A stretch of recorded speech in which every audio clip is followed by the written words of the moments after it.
Hello everyone, this side Alok Sahu, BTech first year from NDRI Karnal. And जैसे कि हमने promise किया था आपसे कि हमारी कोशिश होगी कि प्रीवियस ईयर के क्वेश्चन पेपर जितने जल्दी हम अपने चैनल पर ला सकेंगे, हम कोशिश करेंगे कि जल्दी से जल्दी आपको क्वेश्चन पेपर के साथ साथ सॉल्यूशन भी प्रोवाइड कर सकें। तो उसी की कोशिश में हम लगे हुए हैं।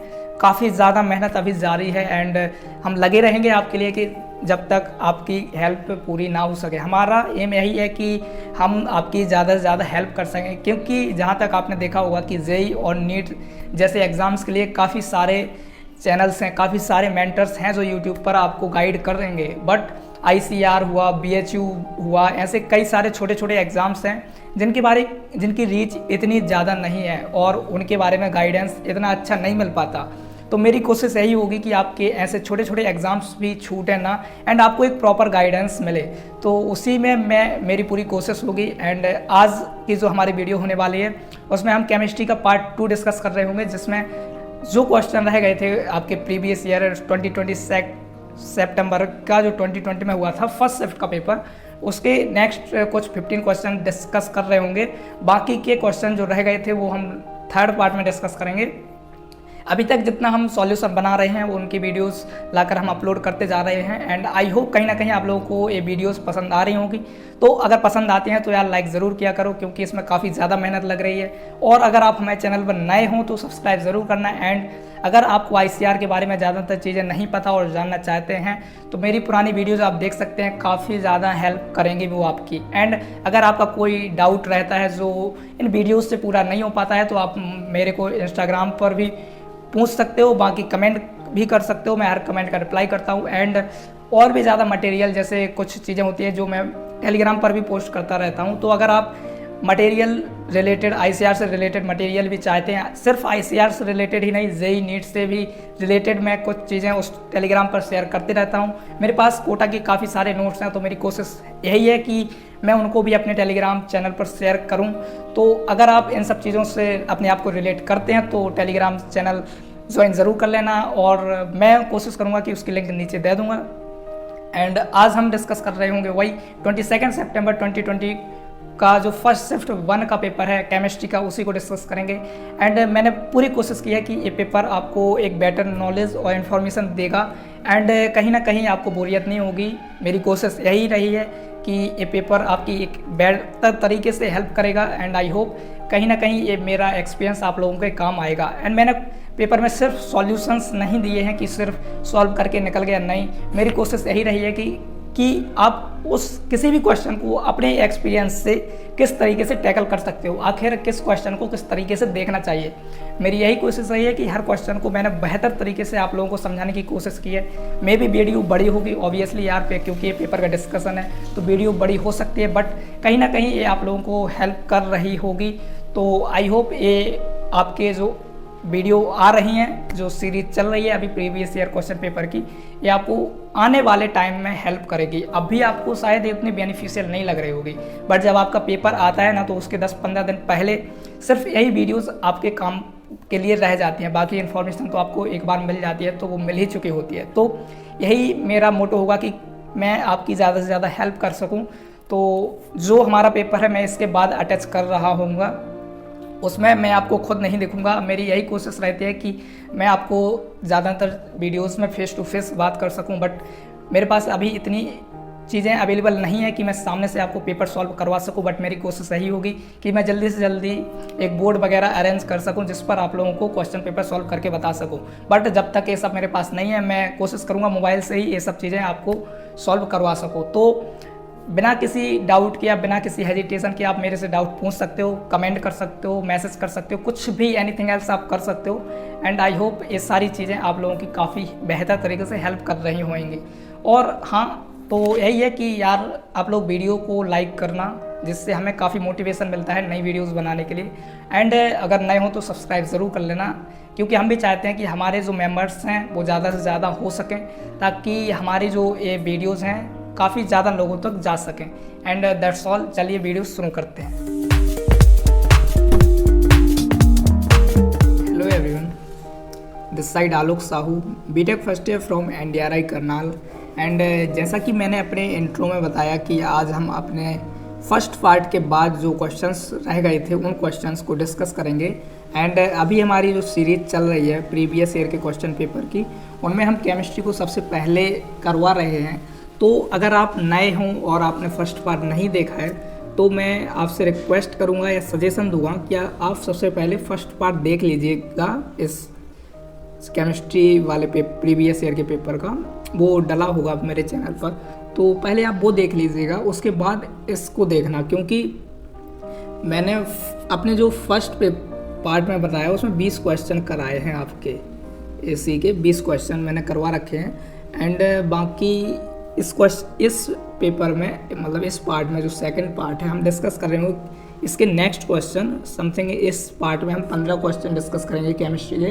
क्योंकि अभी बाकियों का सॉल्यूशन मैंने बनाया नहीं है, तो मैं कोशिश कर रहा हूँ कि जितने भी क्वेश्चंस का सॉल्यूशन बन रहा है मैं आप लोगों को प्रोवाइड करा रहा हूँ। एंड मेरी कोशिश होगी कि मेरे पास जितने भी पेपर्स हैं मैं सबका सॉल्यूशन यहाँ पर अपलोड कर सकूँ। तो मुझे आप लोगों के सपोर्ट की भी ज़रूरत होगी। तो अगर आप लोग मेरी वीडियोस देखते हैं तो यार लाइक ज़रूर किया करो, क्योंकि उससे मोटिवेशन मिलता है। वाकई में हर कोई चाहता है कि मतलब जो लोग हैं अगर आपको देखना पसंद करते हैं तो आप लोगों के सपोर्ट की ज़रूरत तो सबको होती है। तो वैसे ही हमें भी आपके सपोर्ट की अभी ज़रूरत है। तो अगर आप नए हैं तो चैनल को सब्सक्राइब ज़रूर कर लेना। एंड अगर आप हमारे पुराने व्यूअर हैं तो वीडियो को लाइक ज़रूर करना, जिससे कि हमें भी अच्छा लगे कि हाँ आप लोगों को वीडियो पसंद आ रही है।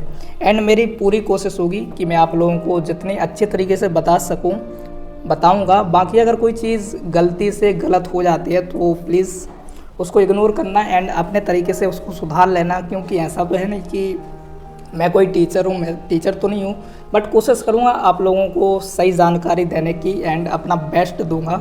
बाकी अगर कोई गलती होती है तो प्लीज़ उसे इग्नोर करना। एंड आई होप आप लोग चीज़ें समझेंगे। मैं पूरी कोशिश करूँगा अपनी तरफ से सारे क्वेश्चंस को अच्छे तरीके से डीपली एक्सप्लेन करने की। बट अगर फिर भी नहीं कर पाता हूँ तो आप लोग गूगल या यूट्यूब से उस क्वेश्चन को सॉल्व कर सकते हैं या खुद के भी किसी भी टीचर से हेल्प ले सकते हैं। मेरा एम जो है आपको सॉल्यूशन के साथ साथ क्वेश्चन पेपर प्रोवाइड कराना भी है, क्योंकि आपके पास क्वेश्चंस होने चाहिए। बाकी आप सॉल्यूशन कहीं से भी देख सकते हैं, इसमें कोई प्रॉब्लम वाली बात नहीं है। तो उसी के हिसाब से आज हम चल रहे होंगे। जैसा कि मैंने बता दिया है कि हमने 20 क्वेश्चन पहले डिस्कस कर लिए हैं और आज हम समथिंग 15 क्वेश्चन डिस्कस कर रहे होंगे इस पार्ट में। तो आई होप आप लोग कॉपी पेन के साथ ही बैठे होंगे, जिससे कि आप लोग इम्पोर्टेंट चीज़ें नोट कर सको। तो चलिए शुरू करते हैं फिर। तो आज जो हमारा सबसे पहला क्वेश्चन होने वाला है वो 71, क्योंकि 50 से लेकर 20 तक हम पहले पार्ट में डिस्कस कर चुके हैं। एंड इस पार्ट में हम डिस्कस करेंगे 71 से लेकर आपके 85 तक, मतलब टोटल 15 क्वेश्चन हम इसमें डिस्कस कर रहे होंगे। तो आपका जो पहला क्वेश्चन है वो है कि for the reaction of cyanamide NH2CN with O2 in a bomb calorimeter delta U was found to be -740 kilojoule per mole at 300 kelvin, the enthalpy change for the reaction. अब देखो इस क्वेश्चन में इन लोगों ने सब कुछ दे रखा है, आप लोगों से पूछा है कि एंथैल्पी चेंज बताओ क्या होता है। तो सबसे पहले आपको ये पता होना चाहिए कि एंथैल्पी चेंज होता क्या है। तो मैं बता दूं कि एंथैल्पी चेंज को हम लोग डेल्टा H से डिनोट करते हैं। एंड इसका एक फार्मूला होता है, आप लोगों को अगर फार्मूला याद होगा तो आप इजीली इस क्वेश्चन को सॉल्व कर लोगे, कोई प्रॉब्लम आपको नहीं जाने वाली। इसका जो फार्मूला होता है वो पेन भी यार, इसका जो फार्मूला होता है वो होता है डेल्टा H बराबर delta U plus delta NgRT। शायद आप लोगों ने अगर इस चैप्टर को पढ़ा होगा तो याद होगा आपको। ये फार्मूला काफ़ी इंपॉर्टेंट फार्मूला है। बाकी ICR में क्वेश्चंस ऐसे टफ नहीं आते, सारे के सारे फार्मूले बेस ही आते हैं, तो आपको फार्मूला याद होना चाहिए। जैसा कि इसमें पूछा है एंथैल्पी चेंज क्या होगा, तो आपका फार्मूला बनता है डेल्टा H बराबर delta U plus delta NgRT। And आपका जो डेल्टा H है यही आपका एंथैल्पी चेंज है, यही हमको कैलकुलेट करना है। एंड डेल्टा U जो है आपको गिवन है -740 kilojoule per mole. And temperature आपको पता है R यूनिवर्सल गैस कांस्टेंट है एंड इसकी वैल्यू एक निश्चित वैल्यू है, तो ये भी आपको पता है। बाकी आपको डेल्टा Ng अभी नहीं पता, तो इसके लिए आपको रिएक्शन दे रखी है, हमें रिएक्शन का यूज करके डेल्टा Ng को फाइंड करना है। तो सबसे पहले आपको पता होना चाहिए कि डेल्टा एन जी होता क्या है। तो सिंपल सा है, मतलब डेल्टा एन जी कोई बड़ी बात नहीं है। डेल्टा एन जी जो है, जी यहाँ रिप्रेजेंट करता है आपके गैसियस स्टेट ऑफ कंपाउंड्स को, जैसे ये लिखा जी जी जी, यही वो जी है। एंड डेल्टा एन का मतलब है कि चेंज, मतलब कि ये होता प्रोडक्ट सम ऑफ गैसियस, मतलब sum of number of gaseous moles in product side minus sum of number of moles of gaseous product in reactant side. तो यही होता है आपका डेल्टा एन जी, मतलब ये चेंज होता है एक। तो इसका मतलब मैं ऐसे याद करके रखते हैं, ऐसा कोई सम वगैरह की ज़रूरत नहीं है, सीधे आपको पता होना चाहिए कि डेल्टा एन सी बराबर होता है प्रोडक्ट माइनस रिएक्टेंट। तो प्रोडक्ट में हम काउंट करेंगे कि कितने बन रहे हैं आपके गैसियस मोल्स। तो एक बना N2 का और एक बना CO2 का, ये लिक्विड है तो हम कंसीडर नहीं करेंगे H2O वाले को। तो आपके जो प्रोडक्ट साइड बन रहे हैं वो बन रहे हैं 2 मोल्स। एंड देखेंगे कि आपका रिएक्टेंट साइड कौन कौन सा बन रहा है, तो 3/2 है। तो आपका जाएगा कैसे, यार पेन भी वर्क नहीं कर रहा, तो 3/2 एंड जो प्लस होगा 1। इस तरीके से आपका डेल्टा एन जी, ये है आपका रिएक्टेंट साइड का और ये है आपका प्रोडक्ट साइड की गैसियस मोल्स। तो अब डेल्टा एन जी क्या होता है, तो आप लोग देख लेना, वो चला गया खैर।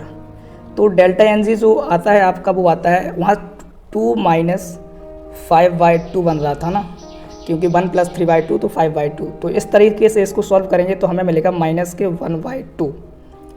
डेल्टा एन जी हमें मिला, अपना वैल्यू मिल गई एक डेल्टा एन जी की, वो बनी -1/2। ठीक है, तो अब हम फिर से फॉर्मूले को अप्लाई करेंगे क्योंकि हमारे पास सारी वैल्यूज़ हो रखी हैं। एंड आप लोग कोशिश करना कि हर चीज़ को यूनिट में लेकर चलो, क्योंकि अगर आपकी यूनिट्स यहाँ चेंज होती हैं तो गलती होने की चांसेस बढ़ जाते हैं। ठीक है, तो यूनिट्स का बहुत ख्याल रखना पड़ेगा आपको। और डेल्टा एन जी जो होता है, मतलब डेल्टा एन जी नहीं, हमें डेल्टा एच काउंट करना है। तो मैं फॉर्मूला बता रहा हूँ, कैलकुलेशन आप लोग कर लेना, क्योंकि अगर हम लोग कैलकुलेशन भी यहाँ करने लगे तो शायद कहीं ना कहीं टाइम बहुत ज़्यादा लग जाएगा। तो सीधा सा आपको अब फॉर्मूला लगाना है कि डेल्टा एच क्या यार, डेल्टा एच बराबर जो होगा delta U plus delta n g R T. ठीक है, अब हमें सब कुछ पता है, अब हमें वैल्यूज़ रखनी है। तो डेल्टा यू की जगह आप लोग रखोगे -740। अब वैल्यू रख लेना यार, बाकी मैं आंसर बता देता हूँ, आपको पता चल गया कि कैसे सॉल्व करना है। देखो मैं बता देता हूँ, फिर भी ओरली बता देता हूँ, क्योंकि यहाँ लिखने में प्रॉब्लम जाती है यार। मतलब ऐसा तो है नहीं कि हमारे पास कोई प्रोफेशनल पेन है, हाथ से ही लिखते हैं, तो मतलब प्रॉब्लम जाती है थोड़ी बहुत। तो मैं आपको बता देता हूँ, आप लोग कर लेना, मुझे पता है आप लोग सॉल्व कर लोगे। तो आपको देखो क्या करना है कि डेल्टा यू जो रखोगे आप 740 किलो जूल में है, तो आप इसको पहले कोशिश करना कि इसको किलो जूल की जगह जूल में कन्वर्ट कर लो। ठीक है, और जूल में जब कन्वर्ट करोगे तो आप 10⁻³ का इसमें मल्टीप्लाई कर देना, तो वो जूल में कन्वर्ट हो जाएगा। तो वो जो जूल में कन्वर्ट करने के बाद आप डेल्टा यू की वैल्यू रख दोगे, फिर उसमें डेल्टा एन जी आपको पता ही है कि -1/2 आया था आपका। एंड जो आर की वैल्यू रखोगे 8.314, आपको पता होगा कि ये वैल्यू होती है आर की। एंड जो T stand for temperature and एक केल्विन में ही रखेंगे हम लोग, तो टी की आप 300 वैल्यू रखना। एंड इस तरीके से जब आप सॉल्व करोगे तो आपको डेल्टा एच आसानी से मिल जाएगा। एंड इसको सॉल्व करने के बाद जो आपको आंसर मिलेगा वो मिलेगा जूल में। जूल में आपका पहले आंसर आएगा, फिर उसको किलो जूल में जब कन्वर्ट करोगे तो आपको आंसर मिल रहा होगा आपका डेल्टा एच इक्वल टू, मैंने सॉल्व कर रखा है तो ठीक है, मुझे आंसर पता है। आपका जो डेल्टा एच आएगा, देखो ये सही भी नहीं चल रहा पेन, डेल्टा एच आएगा -741.247 किलो जूल, मतलब ऑप्शन नंबर 4। ठीक है, ये आपका आंसर होगा। अब देखो उस इक्वेशन को सॉल्व कर लेना। अब मैं वैल्यूज़ नहीं रख रहा क्योंकि फिर वीडियो लंबी हो जाती है, तो शायद कहीं ना कहीं प्रॉब्लम जाती ही है। तो इस तरीके से हम सॉल्व कर रहे होंगे। मैंने पूरा बता ही दिया है कि डेल्टा एच बराबर delta U plus delta n g R T रखोगे, तो फिर डेल्टा एन जी की वैल्यू हमें फाइंड करनी होगी। डेल्टा एन जी की वैल्यू आपको -1/2 मिलेगी। एंड -1/2 के बाद जो होगी आप फिर से वही फार्मूला यूज़ करोगे और वैल्यू उसमें पुट करोगे। तो डेल्टा एच बराबर जो आएगा, आप डेल्टा एच बराबर जब किलो जूल वाले को जूल में कन्वर्ट करोगे, और ये सारे माइनस का साइन ज़रूर याद रखना, -740 × 10⁻³ माइनस 1/2 इंटू 8.314 आर की वैल्यू इंटू 300। इसको जब सॉल्व करोगे तो आपको डेल्टा एच मिल रहा होगा माइनस 741,247.1 जूल। अब इसको किलो जूल में कन्वर्ट करने के लिए आप 1000 से डिवाइड कर दोगे तो इस तरीके से आपको माइनस 741.2 किलो जूल पर मोल आपको आंसर मिल रहा होगा, जो कि आपका आंसर है ऑप्शन 4। ठीक है, तो इस तरीके से हमारा पहला क्वेश्चन सॉल्व होता है। और अब हिंदी वालों की बात करते हैं तो सेम आपको वही फॉर्मूला लगा के वैसे ही सॉल्व करना है। बस आपका क्वेश्चन हिंदी में ए रहा, आप हिंदी में पढ़ लीजिएगा और जो मैंने आपको प्रोसेस बताई है सेम वैसे ही प्रोसेस आपको इसमें यूज़ करनी है। ऐसा कुछ अलग से करने की ज़रूरत है नहीं कि आपको कुछ अलग करने की ज़रूरत है। आपका आंसर वही आएगा ऑप्शन नंबर 4, ये आपका माइनस 741.2 किलो जूल पर मोल। ठीक है, उसके बाद हम नेक्स्ट क्वेश्चन देखेंगे, क्वेश्चन नंबर 72। इसमें पूछा है the correct expression out of the following. सीधी बात है, आपको याद होने चाहिए। अगर आपको याद होते हैं तो आसानी से आप कर लोगे। अभी हमने इसमें हमें हाँ ये भी याद रखना कि हमें करेक्ट एक्सप्रेशन बताना है, इनकरेक्ट नहीं, क्योंकि काफ़ी सारे स्टूडेंट्स क्या करते हैं जल्दबाजी में करेक्ट का इनकरेक्ट करके आ जाते हैं और इनकरेक्ट करेक्ट, ऐसे काफ़ी सारे प्रॉब्लम्स हो जाती हैं, मतलब जल्दी में। ऐसा कोई जानबूझकर तो करता नहीं है, बट जल्दबाजी में ऐसी गलतियां कर बैठते हैं, तो हमें ऐसी गलतियां नहीं करनी है। तो थोड़ा ध्यान रखना, हमें करेक्ट एक्सप्रेशन बताना है। और अभी 71 में हमने ही डिस्कस किया था कि डेल्टा एच बराबर आपका होता है delta U plus delta n g R T. तो आपका जो पहला ऑप्शन गलत हो गया, क्योंकि अभी हमने डिस्कस किया है। बाकी सेकंड ऑप्शन जो है आपका सी पी माइनस सी भी इक्वल टू आर तो होता है, बट ज़रूरी नहीं सिर्फ नॉन आइडियल गैस के लिए ही हो। वैसे आइडियल गैस के लिए होता है ये फॉर्मूला, नॉन आइडियल गैस के लिए नहीं। तो ये भी आपका गलत हो गया। और डेल्टा एस टोटल जो आपका थर्ड ऑप्शन है greater than 0 for a spontaneous process, बिल्कुल सही ऑप्शन है। क्योंकि आपको पता होगा कि स्पॉन्टेनिटी हमेशा इंक्रीज़ होती है किसी भी स्पॉन्टेनियस प्रोसेस के लिए। तो जो आपका डेल्टा एस आएगा वो हमेशा ग्रेटर देन 0 ही होगा। तो जो इसका ऑप्शन आंसर हमें करेक्ट बताना था, तो आपका जो ऑप्शन है थर्ड नंबर का बिल्कुल सही जवाब है, मतलब सही ऑप्शन है। आप ये टिक करोगे अगर क्वेश्चन ऐसा आता है तो आपका थर्ड ऑप्शन बिल्कुल सही है। तो सेम अब इसमें और कुछ ज़्यादा आगे जाने की ज़रूरत नहीं है, सेम वैसे ही हिंदी वालों के लिए है। यहाँ भी आपका सेम क्वेश्चन है, ऑप्शन नंबर 3 आपका करेक्ट है। बाकी रीज़न क्या है कि पहला गलत था, दूसरा भी गलत था, तीसरा सही है, तो हमें सही ऑप्शन इसमें चूज़ करना था, तो उसी के हिसाब से आपका थर्ड ऑप्शन सही है।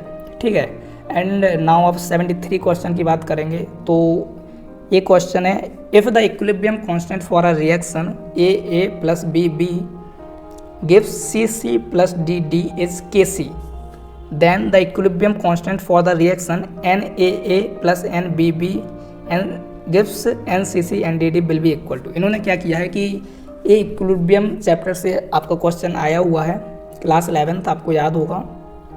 एंड इसमें कंडीशंस दी गई होती हैं। देखो अगर आप लोगों ने बहुत ध्यान से पढ़ा होगा, वैसे ये नॉर्मल सी चीज़ है कि सबको पता होती ही है। तो इसमें क्या करना है कि देखो जो आपका NAA है, मतलब इन्होंने क्या किया कि पहले रिएक्शन दे रखी है, उसमें इन्होंने N से मल्टीप्लाई किया है। तो इन्होंने इनिशियली बताया है कि आपका जो इक्विलिब्रियम कांस्टेंट था वो Kc था, फिर उन्होंने मल्टीप्लाई कर दिया N से रिएक्शन में। तो बताओ जो आपका K डैश होगा, नया इक्विलिब्रियम कांस्टेंट होगा, वो क्या होगा, ये हमें बताना है। सिंपल सा है कि जब हम किन्हीं दो रिएक्शन को ऐड करते थे तो उनके जो इक्विलिब्रियम कांस्टेंट होते थे वो मल्टीप्लाई हो जाया करते थे। और अगर किसी रिएक्शन में हम किसी भी चीज़ का मल्टीप्लाई करते थे तो वो चीज़ आपके कांस्टेंट के पावर में लग जाती थी। बस सेम हमें भी यही करना है कि इन्होंने इस रिएक्शन में n का मल्टीप्लाई किया है, तो आपका जो K डैश बनेगा, इक्विलिब्रियम कांस्टेंट नया बनेगा, वो आपके पुराने इक्विलिब्रियम कांस्टेंट की पावर में वो नंबर लग जाएगा जिसका हमने मल्टीप्लाई किया है। तो सेम हमें Kc की पावर n लगाना है एंड बस इतना ही करना है। यही आपका आंसर होगा, मतलब ऑप्शन नंबर 2 आपका करेक्ट आंसर है, क्योंकि उन्होंने Kc की पावर n लिख रखा है एंड यही आंसर था आपका। तो आपका 2 करेक्ट आंसर है। ठीक है, सही बात है। एंड सेम आपका हिंदी वालों के लिए होगा, आपका ऑप्शन सेकंड Kc की पावर n करेक्ट आंसर है। इसका सेम कंडीशन है, कुछ अलग नहीं है, सेम वही सारे रीजन कि जो नया इक्विलिब्रियम कांस्टेंट होगा after multiplication of any number on the reaction, तो आपको जो नया इक्विलिब्रियम कांस्टेंट मिलेगा वो मिलेगा आपके पुराने इक्विलिब्रियम कांस्टेंट की पावर पर। तो उसमें पावर लग जाती है, मल्टीप्लिकेशन में करते हैं तो पावर लग जाती है, ठीक है। कोई अलग से बात नहीं है, आपको कुछ अलग नहीं करना है, सेम हो ही जाएगा।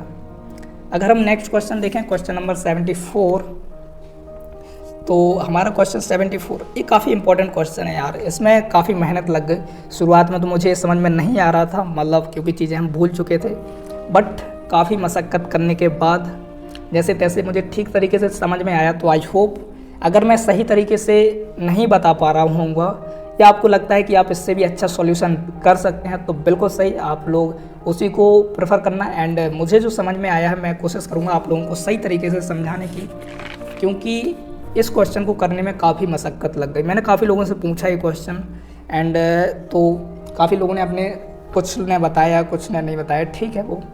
तो हम इसके सॉल्यूशन की चर्चा करेंगे। काफ़ी अच्छा क्वेश्चन है यार, इसको तुम लोग नोट कर लेना या इसको याद कर लेना, या ये काफ़ी अच्छा तरीका लगा क्योंकि ऐसे क्वेश्चन कम ही देखने को मिलते हैं आईसीआर में। तो क्वेश्चन है आपका, the pH of A buffer solution form by a mixing of 25 ml of 0.2 molar NH4Cl and 50 ml of 0.1 molar of NH3 solution at 25 degree Celsius. हमको क्या करना है कि हमको pH फाइंड करना है इसका। हमें pKb दे रखा है इन लोगों ने। बाकी मैं आपको सजेशन दूंगा, देखो ये इक्विलिब्रियम के क्वेश्चन है, आते ही आते हैं, न्यूमेरिकल ही आएगा, तो आप लोगों को इनके फॉर्मूले याद होने चाहिए। मेरे टाइम पर जब मैं पेपर देने गया था तो मुझे ज़्यादातर फॉर्मूले सारे याद थे एंड मैंने ये क्वेश्चन किया था, बट शायद मुझे लगता अपने पेपर में मैं ये गलत करके आया था। कैसे गलत हुआ मुझे नहीं पता, हो गया होगा, कोई मिस्टेक हुई होगी। बाकी अभी मैं जो बताऊंगा तरीका काफ़ी जेन्युइन है, सही है, मुझे बिल्कुल सही लगा, तो आप लोग इसको भी प्रेफर कर सकते हो, ठीक है। तो सबसे पहले आपको फॉर्मूले याद होने चाहिए बफर सॉल्यूशन के लिए। पेन सही नहीं चल रहा आज यार।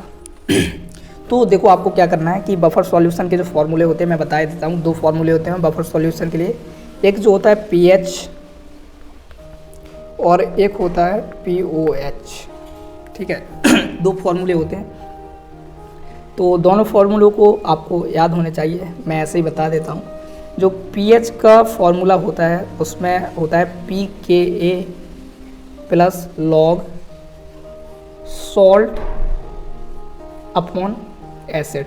कंसंट्रेशन लेते हैं हम यहाँ, तो ये होता है पीएच का फॉर्मूला, और दूसरा फॉर्मूला होता है पीओएच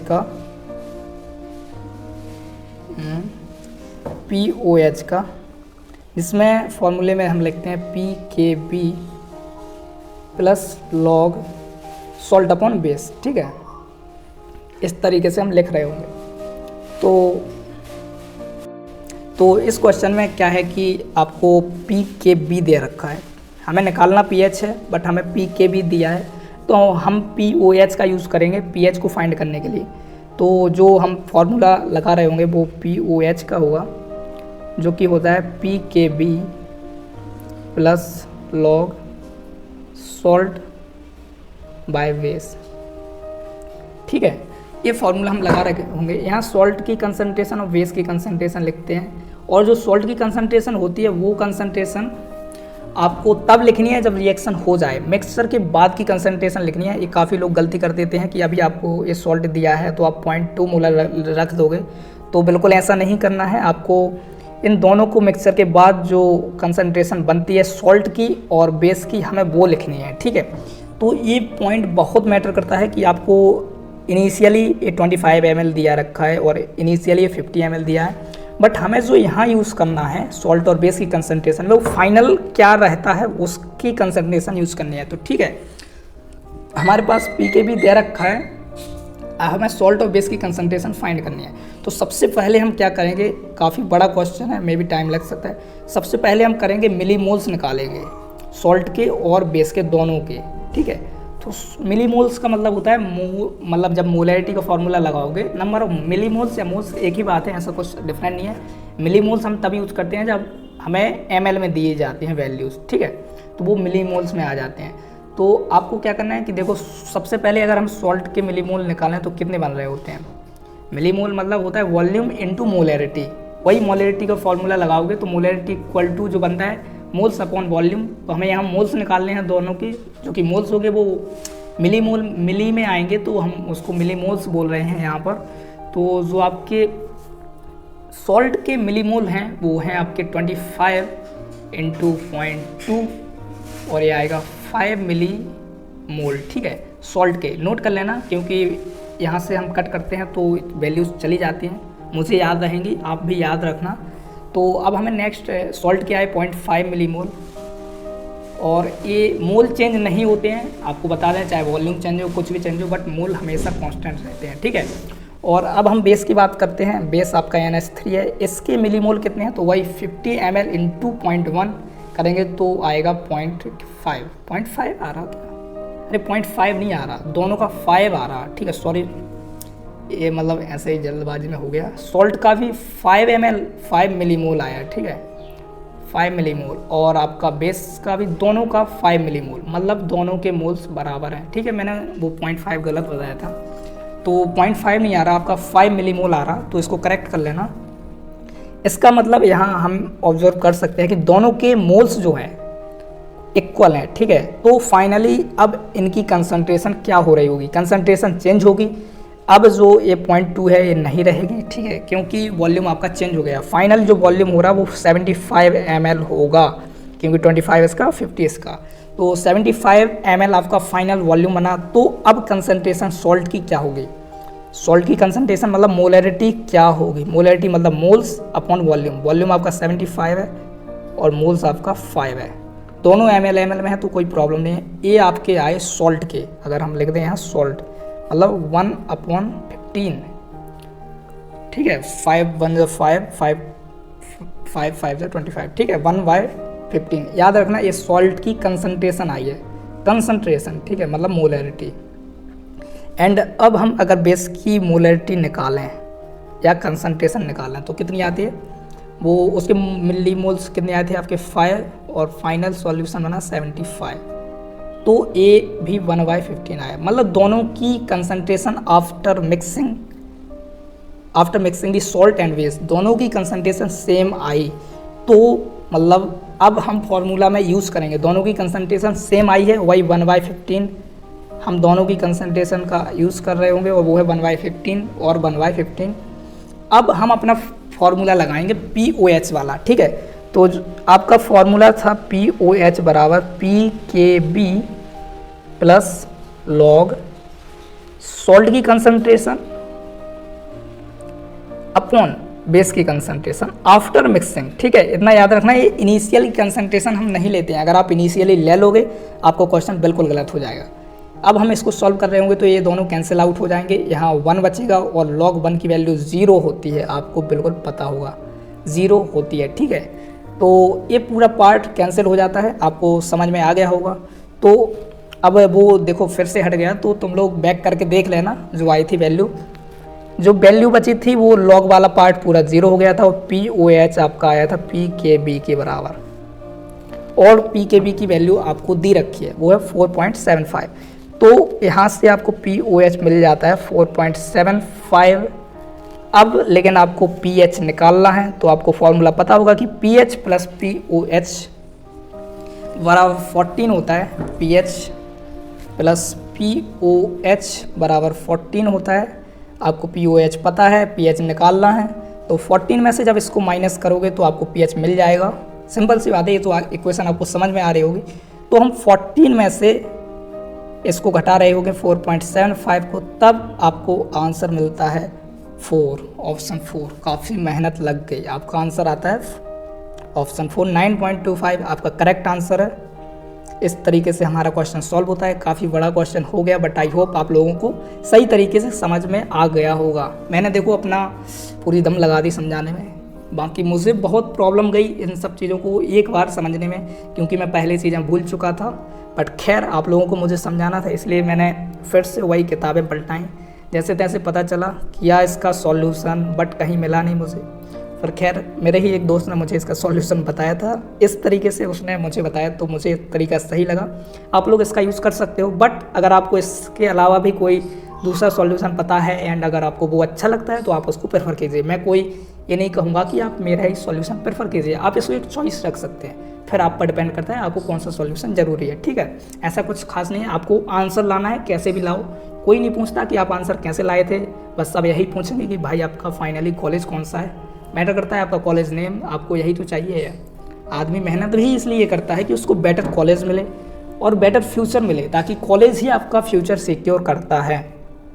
तो आपको ये सब चीज़ें याद रखनी होंगी। बाकी अगर आप बायो वाले स्टूडेंट हैं तो आपका टारगेट ज़्यादा होना चाहिए, मैथ वाले स्टूडेंट हैं तो थोड़ा कम टारगेट भी चलेगा, क्योंकि मैथ में इतना ज़्यादा कंपटीशन नहीं है आपके ICR में, बट बायो की फील्ड में बहुत ज़्यादा कंपटीशन है। तो बायो वाले को मैं यही सजेशन दूंगा कि आप 130 प्लस का टारगेट लेकर ज़रूर चलो, और अगर आप मैथ वाले हैं तो 100 प्लस का टारगेट लेकर चलो, क्योंकि आपके पास टाइम कम होता है और मैथ का काफ़ी अच्छा खासा पोर्शन आपको टाइम कम मिलने की वजह से आप सॉल्व नहीं कर पाते हैं। तो मैथ वालों के लिए 100 प्लस भी एक बेटर स्कोर है अगर आप बीटेक करना चाहें। बट अगर आप BSc करना चाहेंगे तो आपको बायो वालों के साथ कॉम्पीट करना पड़ेगा। काफ़ी ऑकवर्ड है, क्योंकि बायो में इन लोगों को बायो और आसानी से सॉल्व कर लेंगे, बट उसी तरह अगर आप मैथ करना चाहें तो बायो को मैथ के साथ कंपेयर नहीं कर सकते हैं आप टाइम के रिस्पेक्ट में। ठीक है, तो यहाँ काफ़ी प्रॉब्लम वाली बात आ जाती है मैथ वालों के लिए, ये मैंने खुद फील किया है। बट अगर आप BSc लेना चाहेंगे मैथ से तो मैं आपको सजेशन दूंगा कि आप भाई 130 प्लस ही टारगेट रखना। आपको इतने क्वेश्चन की बात कर रहा हूँ मैं, ये मार्क्स की बात नहीं कर रहा। 130 प्लस क्वेश्चंस आपको सॉल्व करने ही होंगे एक बेटर कॉलेज के लिए। तो मेहनत करनी पड़ेगी यार, क्योंकि पेपर सिंपल नहीं आ रहा है। अब काफ़ी अच्छा लेवल देखने को मिल रहा है ICR का, पहले इतना टफ नहीं आता था बट अब टफ आ रहा है, तो आपको थोड़ा सीरियस लेना पड़ेगा। अगर हम नेक्स्ट क्वेश्चन की बात करें, क्वेश्चन नंबर 75 जो है आपका, which one of the following salts will not give rise to an acidic solution when dissolve in water. काफ़ी अच्छा क्वेश्चन है, आपको पता होना चाहिए। 4 चीज़ें होती हैं आपके पास, strong acid plus strong base. Mixture आपके 4 तरीके के बन सकते हैं, और strong acid weak base, weak acid strong base, और वीक एसिड वीक बेस। इस तरीके से 4 मिक्सचर बनते हैं। हमें उन्हीं मिक्सचर में देखना है कि इन्होंने क्वेश्चन क्या है, मैं फिर से पढ़ लेता हूँ। Which one of the following salt will not give rise to an acidic solution. मतलब ये 4 सॉल्ट में ऐसा कौन सा सॉल्ट है जो एसिडिक सॉल्यूशन को नहीं बढ़ाएगा। मतलब हमें ये देखना है कि इनमें से कौन सा सॉल्ट एसिडिक नहीं है। अगर आपका एसिडिक हुआ तो वो ऑब्वियसली एसिडिक सॉल्यूशन की कंसंट्रेशन बढ़ाएगा, बट हमें ऐसा देखना है जो एसिडिक सॉल्यूशन की कंसंट्रेशन नहीं बढ़ाएगा, तो उसका नेचर एसिडिक नहीं होना चाहिए। हमें ऐसा सॉल्ट फाइंड करना है। तो ये जो होता है ये न्यूट्रल होता है, और आपका लास्ट वाला भी न्यूट्रल होता है, और बाकी आपका A और A डिसाइड करते हैं कि सॉल्यूशन का नेचर क्या होगा। आपको इस नॉर्मल सी चीज़ें हैं पता होंगी मेरे हिसाब से।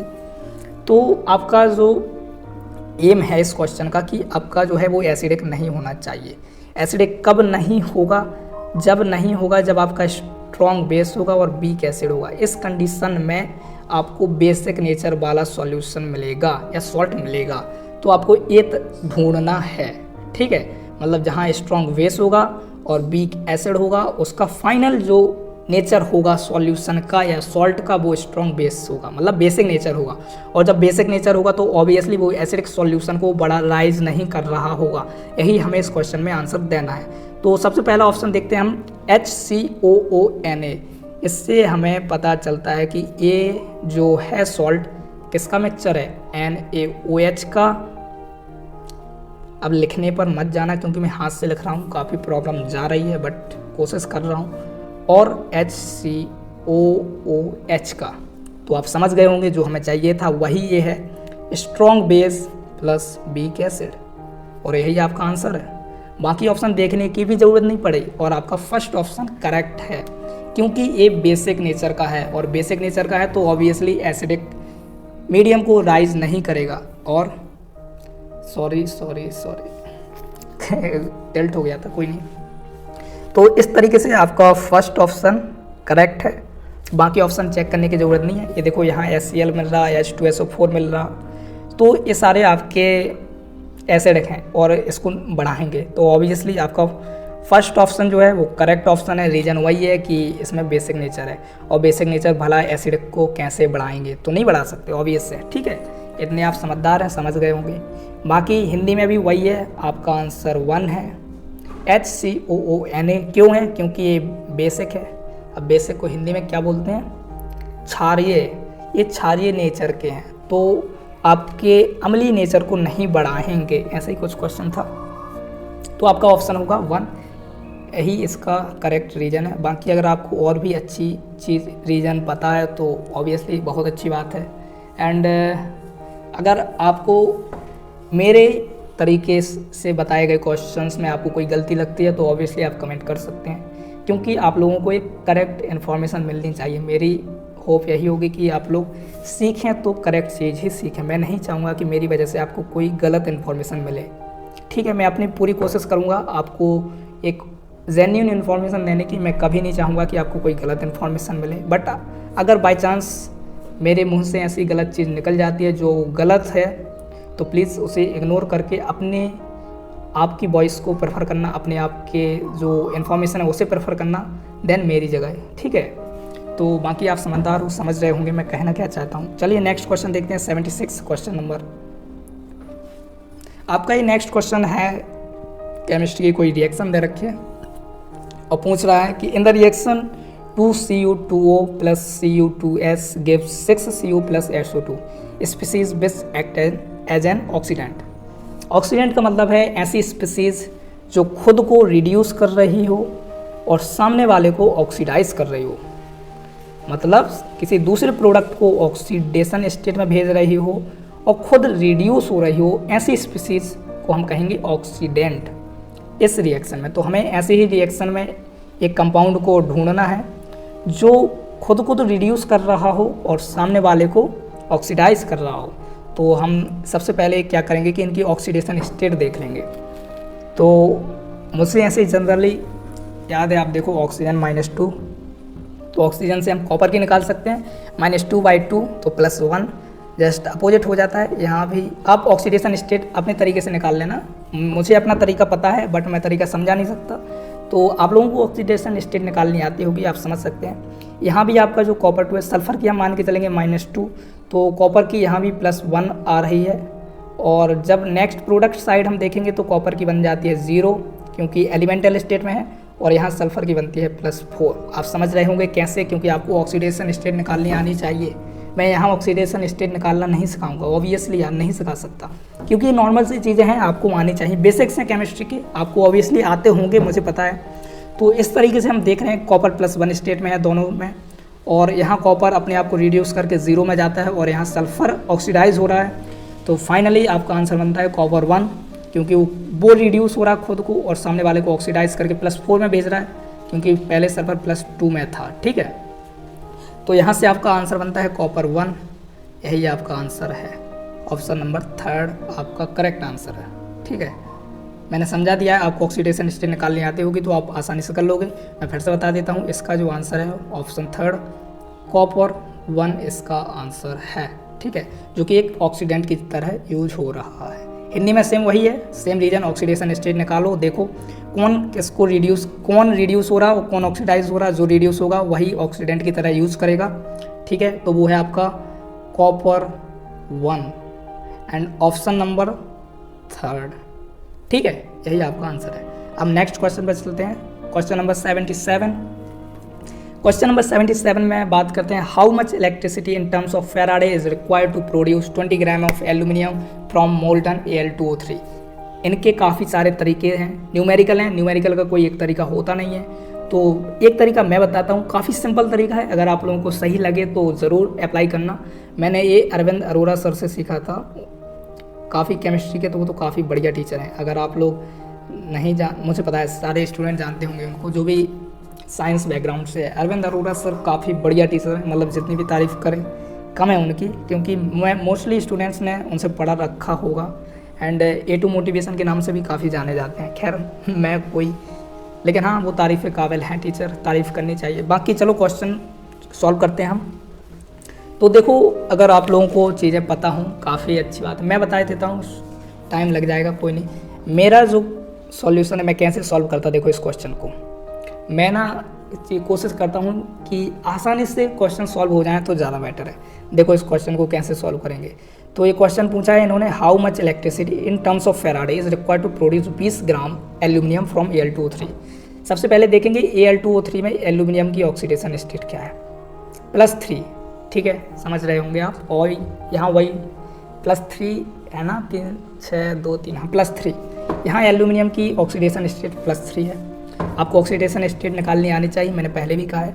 तो एल्यूमिनियम +3 है, अगर हमें इसको एलिमेंटल स्टेट में भेजना है तो इसको 3 इलेक्ट्रॉन देने होंगे, तब जाके एल्यूमिनियम में कन्वर्ट हुआ। ये क्वेश्चन सिर्फ एल्यूमिनियम के लिए नहीं, किसी भी एलिमेंट के लिए आप इस तरीके से यूज़ कर सकते हो, ठीक है। तो एल्यूमिनियम, एक एल्यूमिनियम के आयन को अगर हमें एल्यूमिनियम की एलिमेंटल स्टेट में भेजना है तो हमें 3 इलेक्ट्रॉन की ज़रूरत पड़ रही है। मतलब 3 इलेक्ट्रॉन मतलब 3 फेराडे। आपको पता होगा हम ऐसा लिख सकते हैं, 3 फेराडे चार्ज की हमें ज़रूरत पड़ी। अब एक एल्यूमिनियम के लिए हमें 3 फेराडे चार्ज की ज़रूरत पड़ रही। एक एल्यूमिनियम मतलब 1 मोल ऑफ एल्यूमिनियम, ठीक है। मतलब हमें 1 मोल एल्यूमिनियम को के लिए मतलब इलेक्ट्रिसिटी कितनी ज़रूरत पड़ती है, वो होती है 3 फेराडे। 1 मोल में कितने ग्राम एल्यूमिनियम होते हैं, तो वो होते हैं 27 ग्राम। आपको पता होगा एल्यूमिनियम का मोलर वेट है, इसका मतलब 27 ग्राम एल्यूमिनियम के लिए हमें 3 फेराड की ज़रूरत पड़ती है। बट हमें 20 ग्राम ऑफ एल्यूमिनियम के लिए चाहिए, तो क्या वही सिंपल सा तरीका यूज़ करेंगे, 3/27 × 20। इस तरीके से हम 20 ग्राम के लिए निकाल लेंगे। 3 9 × 27, 9 का 20 में डिवाइड करेंगे तो आपको 2.22 कुछ मिल रहा होगा। आप लोगों को आई होप समझ में आया होगा। वही सेम है, 1 मोल के लिए आपको 1 मोल यानी 27 ग्राम, ठीक है। तो 27 ग्राम के लिए आपको कितनी फेराड इलेक्ट्रिसिटी की ज़रूरत पड़ती है, 27 ग्राम के लिए 20 मतलब 20 नहीं यार 3 फेराड, 27 के लिए आपको 3 फेराड, तो 1 के लिए 3/27, तो 20 के लिए इंटू 20, तो 3/27 इंटू 20 आपका 20 ग्राम के लिए निकलेगा। तो इसको सॉल्व करोगे जब तो 2.2 फेराड आपका आंसर आएगा। इसको सॉल्व करने के बाद आपको जो वैल्यू मिल रही होगी वो 2.22 फेराड की वैल्यू मिलेगी। यही आपका आंसर है। आंसर मतलब 1 ऑप्शन आपका करेक्ट है। इस तरीके से आपको सॉल्व करना है। आई होप आप लोगों को समझ में आ गया होगा। बट अगर कोई कन्फ्यूजन है आप ऑब्वियसली नीचे कमेंट कीजिए, मैं सारे कमेंट्स का रिप्लाई ज़रूर दूंगा। किसी भी क्वेश्चन में कोई भी कन्फ्यूजन होती है आप मुझे कमेंट कर सकते हैं। और अगर आपको कोई पर्सनल ऐसी इन्फॉर्मेशन चाहिए तो आप मुझे इंस्टाग्राम पर भी मैसेज कर सकते हैं। और बाकी क्वेश्चंस वगैरह या कोई डाउट्स हो, आप जनरली कोई भी डाउट पूछना चाहते हो, बाकी मटेरियल के लिए ICR का मैं टेलीग्राम पर शेयर करता रहता हूँ, तो आप उसको भी ज्वाइन कर सकते हो, आपकी चॉइस है। मैं वहाँ भी चीज़ें शेयर करता रहता हूँ ठीक ठाक, तो आप वो भी ज्वाइन कर सकते हो। बाकी यही है कि कोई भी आप डाउट में ना रहें, मैं हमेशा आपकी हेल्प के लिए तैयार रहूँगा। जब भी आपको हमारी हेल्प की ज़रूरत पड़ेगी मैं आपकी हेल्प हमेशा करने के लिए खड़ा हूँ। बस आपको मैसेज वगैरह करने की ज़रूरत है, आप कर सकते हो, मैं सारे मैसेज का रिप्लाई ज़रूर दूँगा। आपको कोई प्रॉब्लम नहीं है, क्योंकि काफ़ी देखा है यार JEE नीट वालों को काफ़ी सपोर्ट मिल जाता है, बट ICR हुआ, BHU हुआ, छोटे छोटे एग्ज़ाम्स हैं, इनमें सपोर्ट करने वाला अभी कोई भी ठीक बंदा मुझे ऐसा नहीं मिला जो आप लोगों को पर्सनली मेंटर कर सकता है, पर्सनली हेल्प कर सकता है। तो मेरी यही कोशिश होगी कि आप लोग अपने आप को अकेला ना समझें, हम हैं ना आपके लिए। तो वही क्वेश्चन सेम हिंदी में वैसे ही सॉल्व करना है, कोई अलग नहीं। आपका आंसर जाएगा ऑप्शन 1 2.22 फेराड, यही आपका आंसर है, ठीक है। आप लोग इंग्लिश का देख लेना, इंग्लिश हिंदी कोई नहीं, दोनों आपके लिए सही होंगी, आप दोनों को समझ सकते हो। अब हम नेक्स्ट क्वेश्चन डिस्कस करेंगे, question number 78। And I hope time ज़्यादा 43 मिनट हो गया यार, माफ़ करना, मतलब टाइम ज़्यादा लग रहा है, बट मेरी कोशिश होगी मैं आप लोगों को चीज़ें अच्छे से समझा दूँ। भली क्वेश्चन हम कम करें, क्योंकि हम क्वेश्चन तो आगे भी ला सकते हैं, बट कहीं ना कहीं मैं चीज़ें आपको ज़्यादा से ज़्यादा चीज़ें समझाना चाहता हूँ। आई होप आप लोगों को समझ में आ रही होंगी। मुझे आशा है कि ये पेपर कहीं ना कहीं आपको बहुत ही ज़्यादा हेल्प करेंगे ICR के पेपर के लिए। तो चलिए, हमारा क्वेश्चन है 78। क्वेश्चन जो है वो है the dispersal of A precipitated material into colloidal solution, यही है ना, by the action of an electrolyte in the solution is called. देखो ये एनसीईआरटी की डेफिनेशन है, बस इसको थोड़ा घुमाकर लिख दिया है। आप लोगों को याद होगा ये बोर्ड्स में भी कई बार शायद पूछा गया है, क्योंकि मैंने बोर्ड्स में जब चैप्टर वाइज सॉल्व की थी तो मुझे याद है। ये पेप्टाइजेशन की ही डेफिनेशन है। इसमें कहा गया है कि किसी सॉल्यूशन को, मतलब उस फ्रेशली प्रिपेयर्ड प्रेसिपिटेट को जब हम कन्वर्ट करते हैं कोलोइडल सॉल्यूशन में, तो उस प्रोसेस को क्या कहते हैं। सेम वही इंग्लिश में इन्होंने क्या किया कि इंग्लिश में थोड़ी अजीब सा कर दिया है, बट इनका मतलब वही है कि फ्रेशली प्रिपेयर्ड प्रेसिपिटेट को अगर हम कन्वर्ट करते हैं इलेक्ट्रोलाइट की हेल्प से कोलोइडल सॉल्यूशन में, तो बताइए कि वो सॉल्यूशन या वो प्रॉपर्टी क्या है। तो ऑब्वियसली ये पेप्टाइजेशन आपकी प्रॉपर्टी है, इसको हम पेप्टाइजेशन कहते हैं। आप लोगों को पता होगा, एनसीईआरटी में डेफिनेशन दी रखी है। तो मतलब आपका आंसर गया ऑप्शन थर्ड। क्वेश्चन नंबर 78 का आंसर जो है वो है ऑप्शन थर्ड। यही है, बस आपको डेफिनेशन याद होनी चाहिए, पता होना चाहिए कि जब हम फ्रेशली प्रिपेयर्ड प्रेसिपिटेट को कोलोइडल सॉल्यूशन में चेंज करते हैं इलेक्ट्रोलाइट की हेल्प से, तो उस प्रोसेस को हम कहते हैं पेप्टाइजेशन। बस यही आपका, तो ऑप्शन थर्ड आपका आंसर है। ठीक है, आई होप आप समझ गए होंगे। सेम हिंदी में, अब हिंदी में मुझे नहीं पता यार, बट मैं इतना बता देता हूँ कि आपके जो हिंदी में ऑप्शन थर्ड पेप्टी भवन। अब देखो यार, मुझे इसका कोई ज़्यादा आइडिया नहीं है, बट ऑप्शन थर्ड है। एंड क्यों है, क्योंकि एनसीईआरटी में इसकी डेफिनेशन दी गई है, आप लोग देख सकते हो हिंदी में भी। ठीक है, सेम आंसर वही रहेंगे, कोई चेंज नहीं होगा आंसर। एंड नाउ ये क्वेश्चन यार बड़ा ही अजीब क्वेश्चन लगा मुझे, मैंने सॉल्व किया है तो इसलिए मैं कह रहा। अब क्योंकि इन लोगों ने बड़ा ही घुमावदार पूछा है, बट ऐसा कुछ होना नहीं था। आप लोगों को अगर थोड़ी बहुत याद है तो आप आसानी से कर लोगे। इन्होंने फैक्ट लिख रखे हैं। फैक्ट क्या है मैं बता देता हूँ। इनके फैक्ट जो है डिपेंड करते हैं आपके मेटेलिक रिएक्टिविटी टेबल नहीं होती वो, जिसमें हम मेटल्स की रिएक्टिविटी लिखते हैं कि सबसे ज़्यादा रिएक्टिव पोटेशियम, फिर सोडियम, फिर calcium, magnesium, aluminium, carbon, zinc, iron, tin, lead, hydrogen, copper, silver, gold होती ना। इस तरीके से आपकी एक रिएक्टिविटी सीरीज बनती है। तो सेम पूरी रिएक्टिविटी सीरीज पर ही फैक्ट लिखे हुए हैं। अगर आप पढ़ना चाहें तो पढ़ लेना, क्योंकि मैंने काफ़ी कोशिश की इन फैक्ट्स को सही तरीके से समझने में, बट मुझे सिर्फ एक ही चीज़ समझ में आई है, वो ये है कि ये लोग बताना चाहते हैं कि कौन सा मेटल किससे ज़्यादा रिएक्टिव है, किससे ज़्यादा नहीं। तो मैं आपको बता देता हूँ इसमें किस किस की चर्चा की है इन्होंने। कॉपर की है, जिंक की है और सिल्वर की है। इन तीन लोगों की चर्चा की है। तो मैं अगर रिएक्टिविटी सीरीज़ का यूज़ करूँ, आप लोगों को रिएक्टिविटी सीरीज़ याद होनी चाहिए। कई सारी ट्रिक्स यूट्यूब पर डली होंगी जिनका यूज़ करके आप रिएक्टिविटी सीरीज़ को याद कर सकते हो, तो आप वो यूज़ कर लीजिए। बाकी आप लोग अगर रिएक्टिविटी सीरीज़ याद रखें तो मैं आपको सबसे बता दूं कि सबसे ज़्यादा रिएक्टिव जिंक, कॉपर और सिल्वर में सबसे ज़्यादा रिएक्टिव जो होता है वो कौन होता है? जिंक, उसके बाद आता है कॉपर, फिर आता है सिल्वर। सबसे ज़्यादा रिएक्टिव होता है zinc, then copper, then silver. अब हमें इसका यूज़ करके हमें इनके स्टैंडर्ड इलेक्ट्रोड पोटेंशियल के बारे में बताना है। देखो, अगर आपने एनसीईआरटी के न्यूमेरिकल सॉल्व करे होंगे तो आपको कहीं ना कहीं ये चीज़ पता होगी कि कॉपर का जो इलेक्ट्रोड पोटेंशियल होता है वो 0.34 समथिंग होता है प्लस में, और जिंक का जो इलेक्ट्रोड पोटेंशियल होता है वो होता है माइनस में। याद होगा आपको 0.74 या 1 कुछ करके होता है। ठीक है, इस तरीके से जिंक का होता है। एजी का मुझे याद है, आई होप, मुझे लगता है आप लोगों को याद नहीं होगा। तो एजी का बता दूं 0.8 होता है प्लस में 0.8। तो ये तो तब की बात हुई जब आप लोगों को ये याद हो। अगर याद नहीं हो तो किस तरीके से कर सकते? मेरे हिसाब से आपको ये तो देखो पता होना ही चाहिए। नॉर्मली सा है कि आप लोगों को इतना पता होना ही चाहिए कि कॉपर की जो इलेक्ट्रोड स्टैंडर्ड रिएक्शन पोटेंशियल है वो जिंक से ज़्यादा होता है। अब आप लोगों को बाय चांस एजी का कुछ नहीं पता। ठीक है, अब हमें सॉल्व करना है ये क्वेश्चन। कैसे सॉल्व करेंगे? तो देखो, एक ये ऑप्शन है जिसमें कॉपर जिंक से आगे है, ये ऑप्शन आपका गलत है। इसमें जिंक कॉपर से आगे हो गया, ये भी ऑप्शन आपका गलत है इसमें। अब हमें इन दो ऑप्शंस में ट्राई करना है कि कौन सा सही है। देखो, इसका रीज़न मैंने देखने की कोशिश की थी, बट मुझे इतना कुछ ज़्यादा मिला नहीं था, तो मैं वैसे ही आपको मतलब क्या समझाने की कोशिश कर रहा हूँ कि इस तरीके से हम क्वेश्चन को सॉल्व कर सकते हैं। बाकी अगर आपको फैक्ट याद हो इस तरीके के क्वेश्चन को कैसे टैकल किया जा सकता है, या इस तरीके के क्वेश्चन को कैसे सॉल्व कर सकते हैं, तो ऑब्वियसली आप वो चीज़ प्रेफर कीजिए। मैं बता रहा हूँ कि अगर हमें थोड़ी बहुत भी चीज़ें पता है तो हम इस क्वेश्चन को कैसे सॉल्व कर सकते हैं। 2 ऑप्शन हमने रिमूव कर दिए हैं, आपका बचा है 1 और 3rd। तो आपको पता होना चाहिए कि अब यहाँ एक लॉजिक लगता है कि देखो सबसे ज़्यादा रिएक्टिव होता है जिंक, फिर होता है कॉपर, फिर होता है Ag। मैं ये लॉजिक लगा रहा हूँ, ठीक है।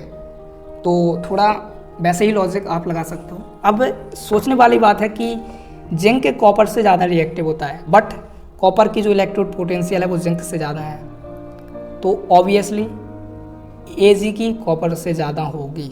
मतलब ये लोग इनवर्सली प्रोपोर्शनल वर्क कर रहे हैं कि मतलब रिएक्टिविटी जिसकी ज़्यादा उसकी इलेक्ट्रोड पोटेंशियल कम। ये मेरा लॉजिक है, ऐसा नहीं है कि ये ट्रू फैक्ट है, बट ये मैं मानकर चल रहा हूँ, ठीक है। ऐसा हम मान सकते हैं, तो मतलब एक लॉजिक है। बाकी अगर ये फैक्ट होगा तो मुझे नहीं पता, बाय चांस ऐसा कोई फैक्ट हो तो अच्छी बात है, बट अगर नहीं है तो हम लॉजिक लगा सकते हैं कि जब zinc more reactive than copper than Ag, but copper zinc से पहले लिखा जा रहा है इलेक्ट्रोनेगेटिविटी में, तो ऑब्वियसली कॉपर से पहले Ag आएगा और Ag से पहले जिंक। आई होप आप लोग मेरे लॉजिक को समझने की कोशिश कर रहे होंगे, बट अगर आप लोगों को लॉजिक नहीं समझ में आता है तो यार एक क्वेश्चन तुम लोग किसी टीचर से भी डिस्कस कर सकते हो। आई होप मैं जितना समझा पा रहा था मैंने समझाया आप लोगों को, बट फिर भी आप लोग किसी टीचर से डिस्कस कर लेना जिससे आप लोगों को और बेटर नॉलेज मिल सके। तो जो इसका ऑप्शन बनता है वो बनता है option number 3rd। Question number कौन था ये आपका 79। तो ऑप्शन नंबर 3rd आपका आंसर हुआ इसका। बाकी फिर भी अगर आपको यार फिर भी मैं आपको सजेशन दूंगा, मुझे लगता है आप लोगों को मेरा तरीका उतना अच्छा नहीं लगा होगा, तो यार आप लोग किसी टीचर से डिस्कस कर लेना, क्योंकि मुझे इतना ही पता था तो मैंने बता दिया। आई होप आप लोगों के डाउट्स क्लियर हो जाएं। किसी सीनियर से डिस्कस कर लेना, क्योंकि मैं ज़्यादातर चीज़ें भूल चुका हूँ, बट कोशिश की है आपको बताने की। हिंदी में भी वही है आपका option number 3rd Ag then copper then zinc, ठीक है। बाकी क्यों कैसे क्या यार मुझे इसका ज़्यादा आइडिया नहीं है, तो आप लोग किसी टीचर से भी डिस्कस कर सकते हो क्वेश्चन। हम नेक्स्ट क्वेश्चन डिस्कस कर रहे होंगे जिसमें क्वेश्चन नंबर 18 है, एंड ये क्वेश्चन जो है वो कैटलिस्ट पर है। इन्होंने देखो फिर से वैसे ही क्वेश्चन इन्होंने कहा है कि which of the following statement about a catalyst is incorrect. मतलब कैटलिस्ट के लिए इन स्टेटमेंट में इनकरेक्ट स्टेटमेंट कौन सा है, बहुत ध्यान से पढ़ने की ज़रूरत है। कुछ स्टूडेंट क्या करेंगे कि करेक्ट करके आ जाएंगे, मतलब जो स्टेटमेंट कैटलिस्ट के बारे में करेक्ट है उसको करके आ जाएंगे, बट हमें वही तो नहीं करना है, बहुत ध्यान से पढ़ने की ज़रूरत है, ठीक है। तो ये बात ज़रूर याद रखना कि क्वेश्चंस तुम लोग सही ढंग से पढ़ो, ठीक है। तो हमें इसमें इनकरेक्ट ऑप्शन बताना है जो कैटलिस्ट के लिए इनकरेक्ट होगा, हम उसको डिस्कस कर रहे होंगे। तो ठीक है, फिर ऑप्शंस पढ़ते हैं।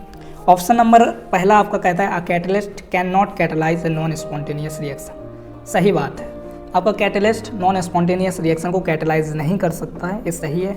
मतलब ये ऑप्शन हमारे लिए नहीं बना है। दूसरा ऑप्शन जो है वो कहता है a catalyst provides an alternate pathway to the reaction by reducing in the activation energy. हाँ, ये सही बात है कि कैटलिस्ट आपका जो है वो रिएक्शन को बहुत जल्दी कर देता है एंड एक्टिवेशन एनर्जी उसकी कम जाती है, and A second path provide कराता है जो जल्दी पहुंच जाए अपने प्रोडक्ट तक। तो ये भी ऑप्शन सही है, बट हमें गलत ऑप्शन देखना है, ठीक है। ऑप्शन नंबर 3rd जो है वो है, तो आपका जो ऑप्शन 3rd है वो है a catalyst altars the thermodynamic parameters like delta G of reaction. नहीं, ये ऑप्शन बिल्कुल गलत है। क्यों गलत है? क्योंकि अब हम आपको बता दें कि जो कैटलिस्ट होता है ना वो पैरामीटर्स को कभी नहीं चेंज कर सकता है, तो हमें गलत ही ऑप्शन बताना था। तो ऑप्शन नंबर आपका 3rd एक करेक्ट है, 3rd ऑप्शन, क्योंकि कैटलिस्ट कभी पैरामीटर्स को चेंज नहीं करते, बट इनका कहना है कि कैटलिस्ट पैरामीटर्स को चेंज करता है, बट ये बिल्कुल गलत है। कैटलिस्ट किसी भी रिएक्शन के पैरामीटर्स को चेंज नहीं करता है, ये आपको याद रखना है। तो हमारा ऑप्शन बनता है ऑप्शन नंबर 3rd, ठीक है। ऐसे ही हिंदी में आप लोग पढ़ लेना, ये आपका क्वेश्चन है, बाकी आंसर आपका 3rd जाएगा। तो देख लेना, आपका कोई प्रेरक किसी अभिक्रिया की डेल्टा जी जैसे उष्मागतिकीय प्रचालों को पलट देता है? बिल्कुल नहीं पलटता है, ठीक है। डेल्टा जो कैटलिस्ट होता है वो किसी को भी चेंज नहीं करता है। एंड नाउ क्वेश्चन नंबर 81, काफ़ी अच्छा क्वेश्चन है, ये केमिकल काइनेटिक्स से लिया गया क्वेश्चन है। एंड जो क्वेश्चन है वो है for a reaction with activation energy 210 kilojoule per mole at 300 kelvin तो fraction of molecules having energy equal to और greater than the activation energy is what. तो देखो आप लोगों को याद होगा कि केमिकल काइनेटिक्स में एक इक्वेशन दी थी, ज़्यादा इक्वेशन को क्या कहते हैं मुझे इसका नाम याद नहीं है, ठीक है, बट ये इक्वेशन ज़रूर याद है। इक्वेशन होती है K इक्वल टू ए ई की पावर माइनस ई ए बाय आर टी। भाई ये इक्वेशन कैसे भूल जाए। अब इक्वेशन को कहते क्या है यार, छोड़ो कुछ भी कर कहते हो, मुझे नाम याद नहीं आ रहा, बट ये इक्वेशन आप लोगों को ज़रूर याद हुई होगी। एक्टिवेशन एनर्जी से कुछ रिलेटेड इक्वेशन है। तो हमसे पूछा है इन्होंने the fraction of molecules having energy equal to और greater than the activation energy. तो आप लोगों को पता होना चाहिए कि ये क्या होता है, ये फ्रिक्वेंसी से रिलेटेड कोई टर्म होता है शायद, जहाँ तक मुझे याद है। बट जो आपका fraction of molecules having energy equal to और ग्रेटर देन है, ये जो पार्ट है यही फ्रैक्शन ऑफ मॉलिक्यूल शो करता है। तो हमें इसी को फाइंड करना है। तो मान लीजिए आपका फ्रैक्शन ऑफ मॉलिक्यूल x है और ये जो है वो है e की power minus E A R T. अब ये मत कहना कि क्यों होता है कैसे होता है। Fraction of molecules of energy having equal और greater than the activation energy, यही है वो, इसी को हमें फाइंड करना है इन वैल्यूज़ को पुट करके, यही क्वेश्चन कह रहा है, ठीक है। तो हमें क्या करना है कि हम लिखेंगे x इक्वल टू ई की पावर माइनस ई ए बाय आर टी। सॉल्व करने में टाइम जाएगा बट यार कोशिश करो। हम इसको लिख सकते हैं एल एन एक्स बराबर माइनस ई ए बाय आर टी। अब देखो मैं ऐसे ही बता दे रहा हूँ, लिखूँगा नहीं, आप लोग उसको फॉलो करना। तो इस तरीके से आप कर लोगे। ये आपके लिखने के बाद ये आपको वैल्यू पता है, किलो जूल में है। अब सबसे पहले याद रखना सारी चीज़ें यूनिट में सेम रखो। तो किलो जूल को जूल में कन्वर्ट कर लेना, आर की वैल्यू रख देना 8.314, जूल में रखना, टेम्परेचर की वैल्यू रखना 300 केल्विन और माइनस साइन लगा रहने देना, हटाने की ज़रूरत नहीं है। तो जब इसको सॉल्व कर लोगे ना तो तुम लोगों को पता वैल्यू मिलेगी ये क्या, तो वैल्यू मिलेगी एल एन एक्स बराबर माइनस 84.19। उसको सॉल्व करने के बाद, मैंने सॉल्व किया तो मुझे पता है, मैंने कर रखा है, तो ये वैल्यू आप लोगों को मिलेगी। तो एल एन एक्स आपका x ही है वो value, the fraction of molecules having equal और greater than the activation energy. हमें x ही फाइंड करना है। तो अब हम इसको एल एन एक्स को इस साइड ले जाएंगे तो पता x बराबर क्या बनेगा, x बराबर बनेगा एक्सपोनेंशियल माइनस 84.19, यानी कि ऑप्शन नंबर थर्ड। 81 का जो आंसर जाता है वो जाता है ऑप्शन नंबर थर्ड। कैसे किया मैंने बता दिया आपको, उसी तरीके से आपको सॉल्व करना है, आप आसानी से कर लोगे। हिंदी में भी सेम वैसा ही है, आपका ऑप्शन थर्ड आंसर है। इस तरीके से आप कर रहे होंगे, टाइम काफ़ी ज़्यादा लग रहा है, कोशिश करेंगे हम जल्दी जल्दी करने की। हमारा क्वेश्चन नंबर 82 जो कहता है वो कहता है या sol of hydrated ferric oxide prepared by adding FeCl3 to excess of hot water is. तो इनको बताना है कि पॉजिटिवली इसका चार्ज क्या होगा वगैरह वगैरह। तो सबसे पहले हम FeCl3 को तोड़ेंगे तो बनेगा 3Cl-।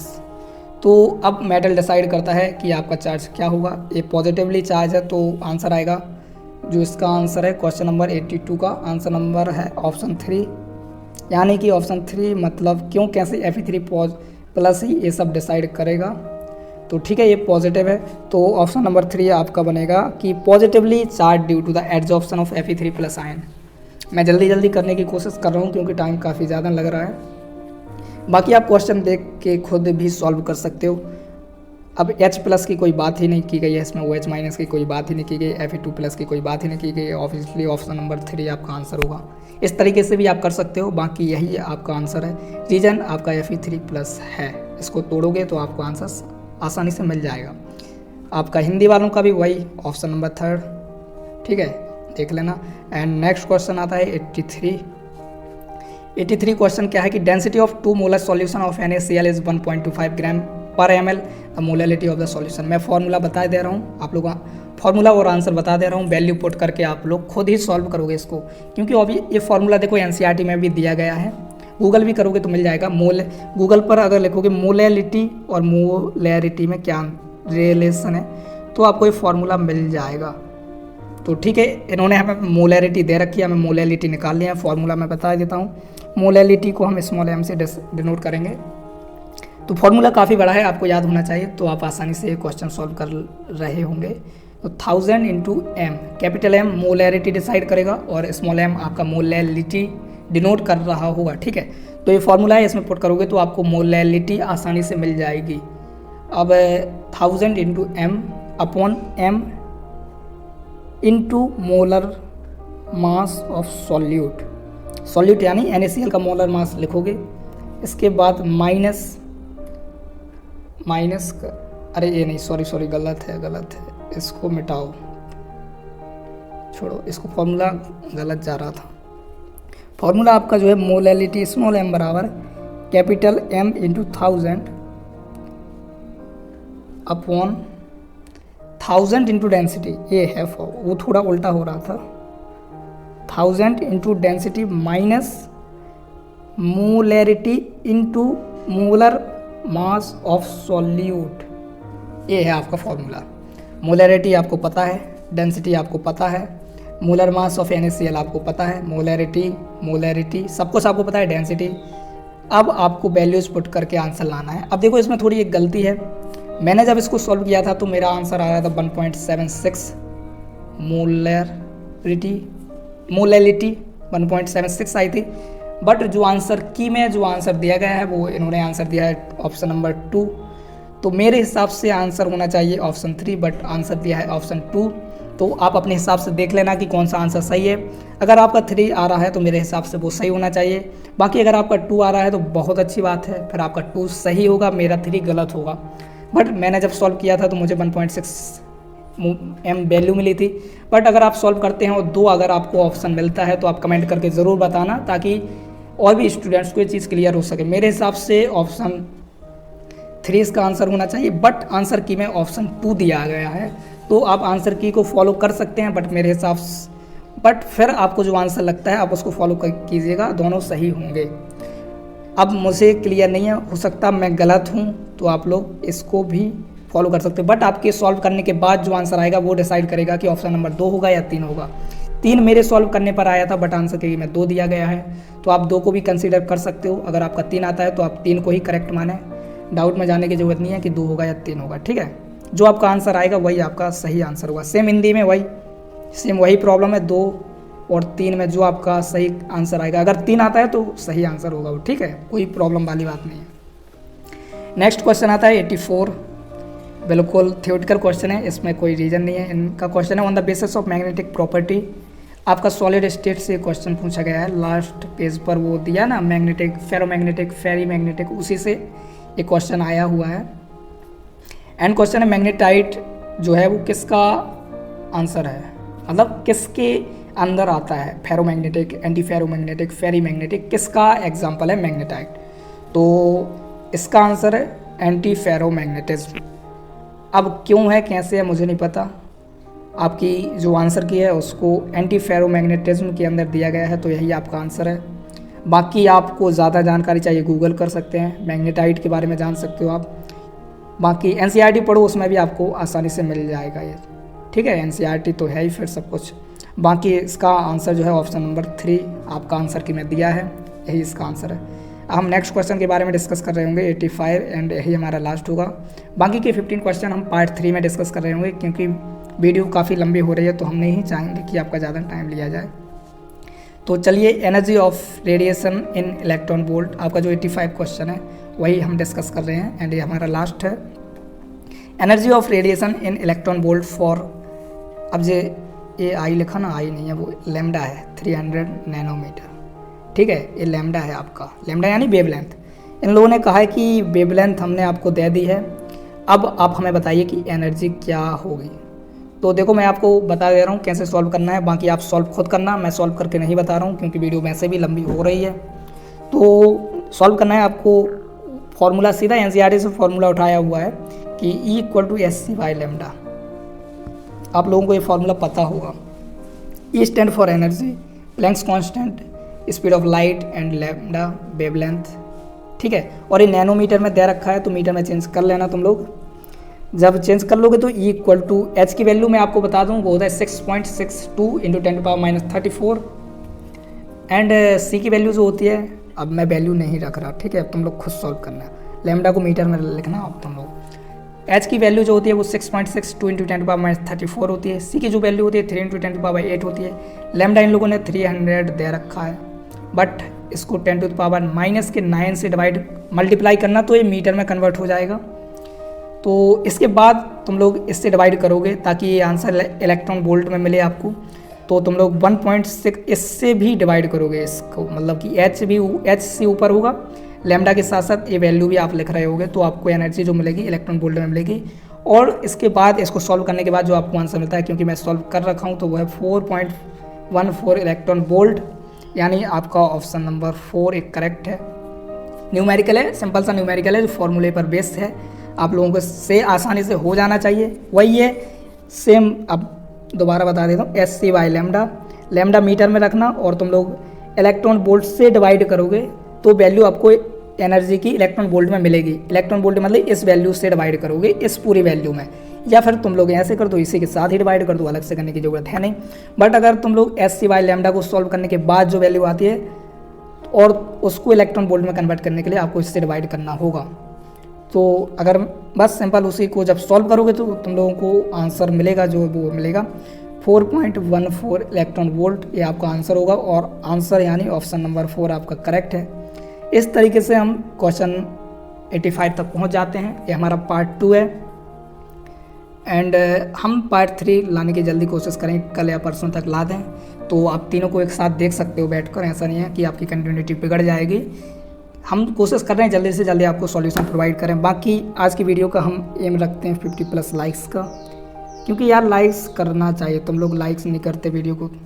एंड अगर आप नए हों तो सब्सक्राइब ज़रूर करना, क्योंकि ऐसे ही अच्छी वीडियोज़ आपको इस चैनल पर देखने को मिलेंगी। एंड मेरी कोशिश होगी आप लोगों को बेटर इन्फॉर्मेशन देने की, एंड बेटर से बेटर चीज़ें प्रोवाइड कराने की कोशिश करूँगा। आपको ICR से रिलेटेड, BHU से रिलेटेड, और भी JEE नीट सारे एग्ज़ाम से रिलेटेड इन्फॉर्मेशन दूँ। एंड कोशिश मेरी यही होगी कि आपको कोई प्रॉब्लम ना जाए।